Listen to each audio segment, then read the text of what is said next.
안녕하세요. 한인문술의 이지영이라고 합니다. 반갑습니다.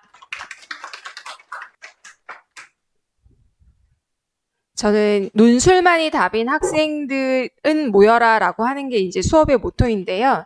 오늘 저는 그러니까 9월에서 10월 달 제가 맡고 있는 파이널 강좌에 있는 대학하고 그리고 파이널 지금 9월에서 10월 달엔 없고 수능 뒤에 시험을 보는 대학들은 11월 수능 뒤에 파이널 수업이 있는 대학들이 있거든요. 그런 대학들에 대해서 특징들을 알려드리겠습니다. 일단 제가 맡고 있는 대학은 이렇게 3개 대학이고요. 성신여대, 서울여대, 숭실대 인문 계열을 제가 담당하고 있습니다. 요거는 부모님들이 받으신 그러니까 논술 백서에 보면 대학들의 특징이 나와 있는데요. 그거 말고 글자화 되어 있는 거 말고 제가 알고 있는 부분, 이제 그 부분을 이제 말씀드리겠습니다. 자, 일단 성신여대가 있거든요. 성신여대는 수능 전에 시험 보는 대표적인 대학 중에 하나죠. 대표적인 대학 중에 하나고, 그러니까 성신여대 같은 경우에는 논술 문제가 어려운 편입니다. 예. 그러니까 준비한 지 이제 한 달 조금 된 친구들한테는 난이도가 굉장히 높을 거고요. 실제로 앞에 손보은 선생님이 얘기하셨듯이, 그러니까 겨울방학부터 시작한 친구들은 한 8개월 정도 논술을 했는데, 그런 친구들한테도 신여대는 조금 어려운 편이라고 할 수가 있습니다. 원래 제가 여대들을 조금 많이 맡아서 아는데, 여대들 논술이 덕성여대를 빼고는 쉽지는 않아요. 그러니까 않다라는 건 무슨 얘기냐면, 일단 지시문이 교과서에서 하지만 교과서 이외의 부분에서 출제되기 때문에 독해하는 시간이나 노력이 필요합니다. 그리고 앞에서 손보은 선생님이 설명하셨던 거는 좀 쉬운 대학들이었잖아요. 쉬운 대학들은 제시문을 보거나 논제를 보면 뭘 물어보는지를 조금 즉각적으로 알 수 있는데 성신여대 같은 경우에는 조금 어렵기 때문에 즉각적으로 알기는 조금 어렵다고 할 수 있습니다. 일단 그리고 설명이 긴 논제 학생들에게 주는 힌트라고 제가 이렇게 적어놨는데 문제 자체가 굉장히 긴 편이에요. 긴 편이고 언뜻 보면 복잡해 보이지만 실제로는 학생들이 이런 단계를 통해서 독해를 하고 분석하고 글을 써야 된다라는 걸 굉장히 친절하게 알려주는 거거든요. 경험이 없는 친구들은 문제 자체가 굉장히 길게 나오기 때문에 겁을 먹지만 논술의 경험이 있는 친구들은 충분히 도전해 볼 만한 그런 어떤 대학이라고 생각을 합니다. 그리고 뭐 난이도는 길고 분량이 조금 긴 편이에요. 그러니까 두 문제가 나오는데 두 문제 모두 다 800자 이상의 긴 글을 써야 되기 때문에 그 문장 표현력도 조금 중요한 대학 중에 하나라고 볼 수가 있습니다. 그런데 수능 최저는 4개 영역 중에서 2개 합 7이고요. 수능 전에 시험 보는 대학들의 특징 중에 하나가 경쟁률이 그렇게 높지 않다라는 거거든요. 경쟁률이 높지 않다라는 건데 상대적으로 낮은 경쟁률이고 그리고 실제로 보면 여기 지금 잘 안 보이실 텐데 최초 경쟁률이라고 하는 거는 원서를 넣을 때 경쟁률입니다. 원서를 넣을 때 경쟁률 요거 이제 백서의 성신여대 부분의 마지막 부분에 보면 입시 통계라고 정리가 되어 있는데 보통 한 30대 1에서 35대 1이 원서 넣을 때 경쟁률이에요. 그럼 실질 경쟁률은 어느 정도냐면 10에서 15대 1 정도가 됩니다. 그러니까 10에서 15대 1 정도면 어느 정도의 경쟁률이라고 보시면 되냐면 학생부 종합 경쟁률보다도 낮거나 비슷한 수준이라고 보실 수 있어요. 예, 보실 수 있고 그리고 합격생들의 내신을 보시면 3등급 중반에서 4등급 중후반까지 그러니까 학생부 종합 전형으로는 조금 어렵지만 논술에서 수능 최저를 맞추면 그리고 논술 준비가 조금 오래된 친구들 경우에는 전략적으로 지원을 할 필요가 있는 대학이라고 생각을 합니다. 제가 어저께도 문자를 하나를 받았는데 저한테 이제 수업 들었던 친구인데 겨울방학부터 들었거든요. 그러다가 시간대가 안 맞아서 중간에 다른 선생님 반으로 이제 이동을 한 친구인데 자기가 성신여대 가능하겠냐고 물어보더라고요. 근데 논술은 상대적인 평가예요. 저희가 가르칠 때에는 대학에서 원하는 모범 답안이나 또는 예시 답안에 준하게 아이들을 가르치긴 하지만 지원한 아이들 중에서 조금 더 잘 쓰면 합격을 하고 조금 더 못 쓰면 불합격을 하는 거라고 볼 수 있거든요. 그래서 네가 이제 막 시작한 애들보다 논술 문제를 봐도 몇십 개를 더 봤을 거고 논술 문제를 쓰는 것도 수십 개를 더 써봤을 텐데 뭘 겁을 내냐. 어차피 상대적인 평가인데 라고 이야기를 해주고 자신감을 가지자라고 얘기했던 게 성신여대거든요. 그런 특징이 있다라는 거 말씀드리고요. 두 번째 대학은 서울여대입니다. 서울여대. 서울여대의 특징은 자, 어렵지는 않지만 그렇다고 쉽지도 않다라는 거. 그러니까 잘 모르시는, 이미 이제 수업을 듣거나 상담을 통해서 알고 계시는 분도 계시겠지만 잘 모르시는 경우에는 논술 문제는 정시 배치표와 비례관계 아닌가 이렇게 생각하실 수 있을 거라고 봐요. 예. 그런데 정시 배치표는 평가원에서 누구나 똑같은 문제를 풀고 거기에 받은 점수를 가지고 지원을 하는 거잖아요. 그런데 논술 같은 경우엔 다른 이름이 대학별 고사란 말이에요. 대학 교수들이 이 정도 수준을 가진 친구들을 원한다라고 자기들 나름대로의 기준을 정해서 문제를 내는 거기 때문에 반드시 정시 배치표에서 아래쪽에 있다고 해서 논술 문제가 쉽거나 이쪽에 있다고 해서 논술 문제가 엄청 어렵거나 하지는 않습니다. 그거는 좀 전에 손봉훈 선생님이 중앙대 같은 경우에 상대적으로 쉬운 논술이라고 얘기했었던 부분과 사실은 같은 맥락이라고 볼 수가 있는데요. 서울여대는 논술로 보면 중간 정도의 기준이 되는 어떤 대학이라고 볼 수가 있어요. 대학이라고 볼 수 있는데 어렵지 않다라는 건 논술 연습이 조금 된 친구들한테는 어렵지 않다라는 거고 그렇지만 마냥 쉽지도 않다라고 하는 건 처음 보는 친구들한테는 조금 쉽지 않다라고 할 수 있고요. 여기는 90분 동안 2개 문제를 푸는데 첫 번째 문제는 아이들의 수능으로 따지면 문학 또는 사탐에 생윤이나 윤사와 관련된 인문학적인 기본 소양을 물어보는 그런 문제라고 할 수 있고요. 두 번째 문제가 이제 조금 관건인데 사탐으로 따지면 사회문화 또는 정치와 법에 해당하는 것들이 조금 많이 나오는 문제라고 할 수가 있어요.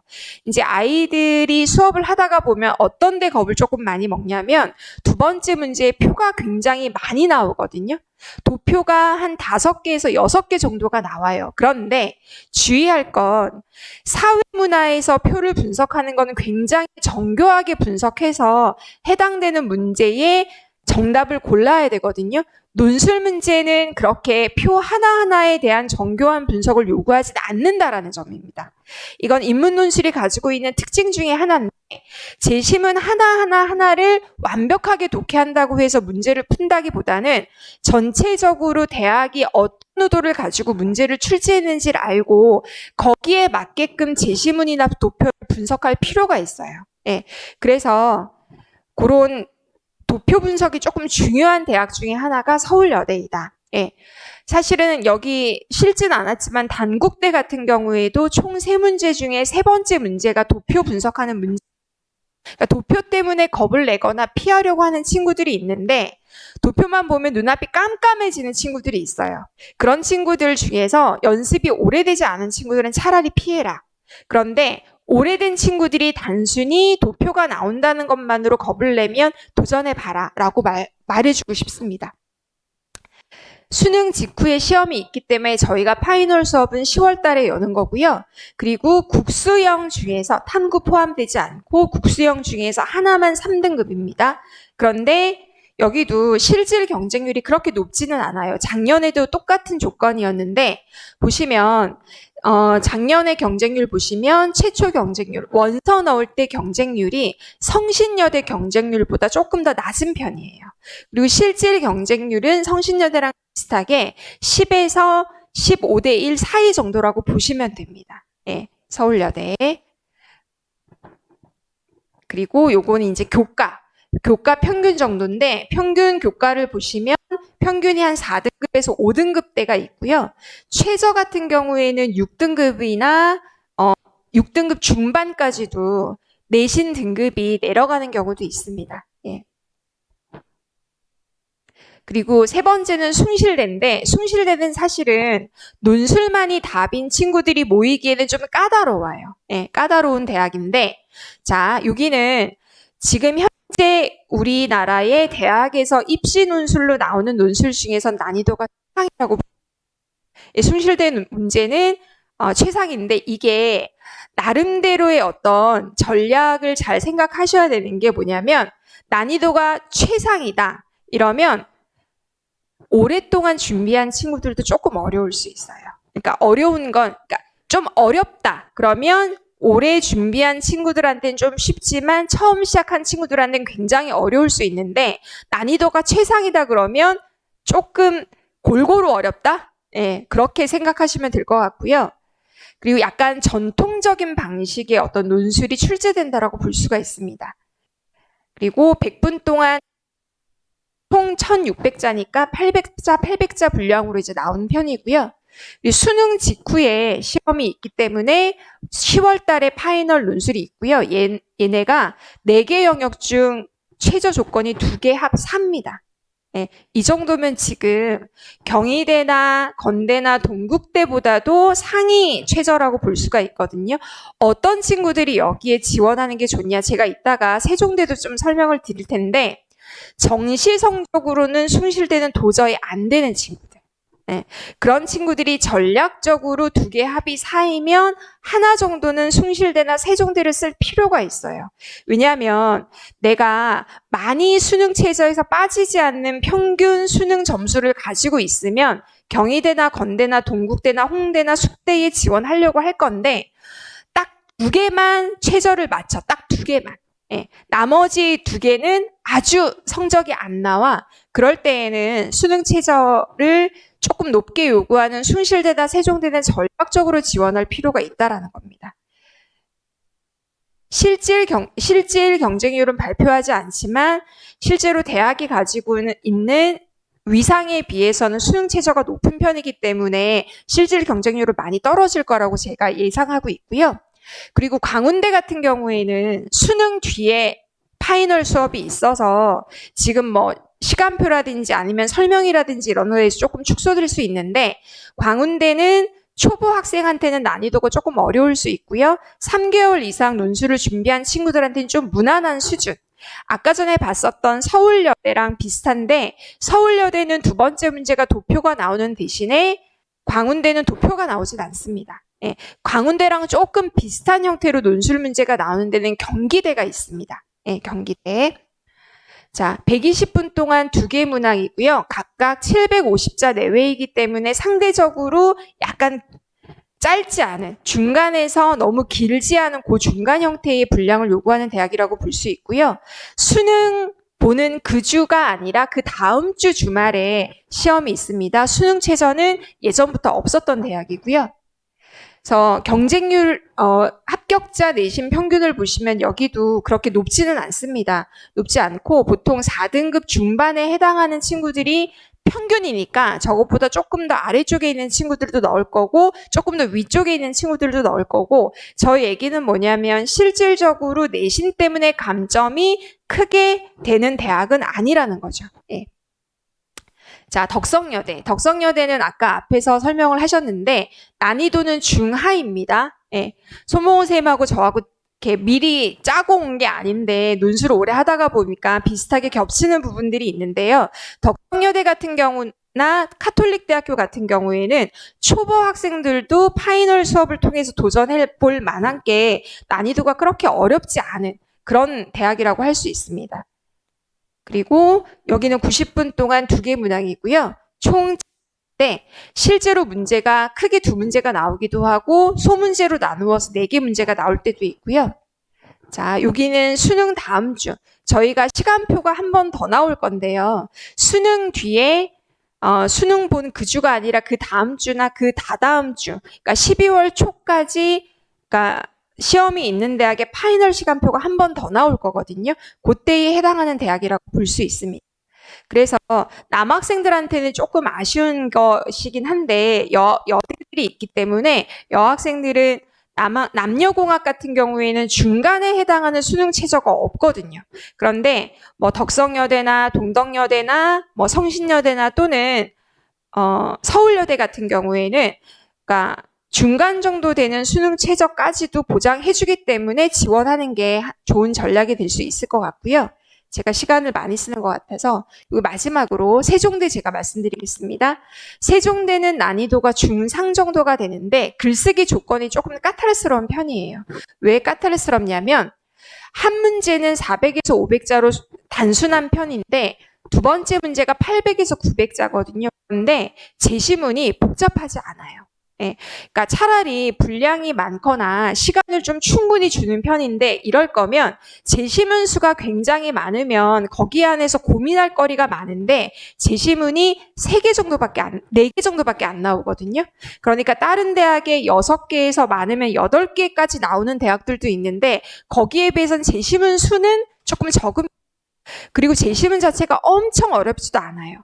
그러니까 2시간 동안 뭘 고민해 내야 되는지에 대한 생각을 많이 해야 돼서 좀 까탈스럽다고 볼 수가 있고요. 사실상 그거는 학생들의 입장인 거고 저희가 봤을 때에는 그렇게까지 많이 어려운 대학은 아니라고 볼 수 있습니다. 그런데 세종대를 제가 굳이 준비해 온 거는 수능 최저가 2개야 오거든요. 저는 지금 제가 가르쳤던 친구들한테도 그렇게 전략을 짰었던 편인데 아까 전에 제가 순실대 말씀드렸을 때 정시 성적으로는 순실대는 도저히 안 돼. 하지만 수능 4개의 영역 중에서 2개는 합을 5를 맞춰. 예를 들어서 3, 5, 2 그리고 탐구에서 3 정도가 나온다. 그럼 2개 합이 5가 되는 거잖아요. 앞에 수학이나 국어가 성적이 안 나오기 때문에 그 성적으로는 세종대는 힘들단 말이에요. 그러면 많은 친구들이 2개 합 오면 경희대도 갈 수 있고 동국대도 갈 수 있고 건대도 갈 수 있고 하지 않나? 라고 생각할 수 있는데 그 대학도 만약에 논술 지원의 개수가 남으면 하나 정도는 쓰되 세종대는 전략적으로 이제 쓸 필요가 있다라는 게 바로 그것 때문입니다. 실질 경쟁률이 깜짝 놀라실 정도로 낮거든요. 수능 전에 그러니까 수능 전에 원서 넣을 때 경쟁률은 여기는 이제 작년에는 40대 1 정도가 나오는데 실질 경쟁률은 거의 한 자리 숫자예요. 한 자리 숫자는 정시 경쟁률이나 또는 학생부 교과 정도에서 볼 수 있는 경쟁률이라고 생각할 수 있거든요. 그 정도니까 수능 최저를 맞추고 논술 준비를 조금 탄탄히 하면 충분히 합격 가능성이 있는 대학이기 때문에 저는 전략적으로 이제 학생들한테 지원하라고 안내하는 대학 중에 하나가 세종대라고 볼 수 있습니다. 여기까지 해서 대학들에 대한 소개는 마치고요. 요거는 이제 제 수업이 이렇게 진행된다라는 거 말씀드리고 그리고 이제 마지막 순서로 저희 설명이 이제 끝내겠습니다. 저는 여기까지 하겠습니다. 감사합니다.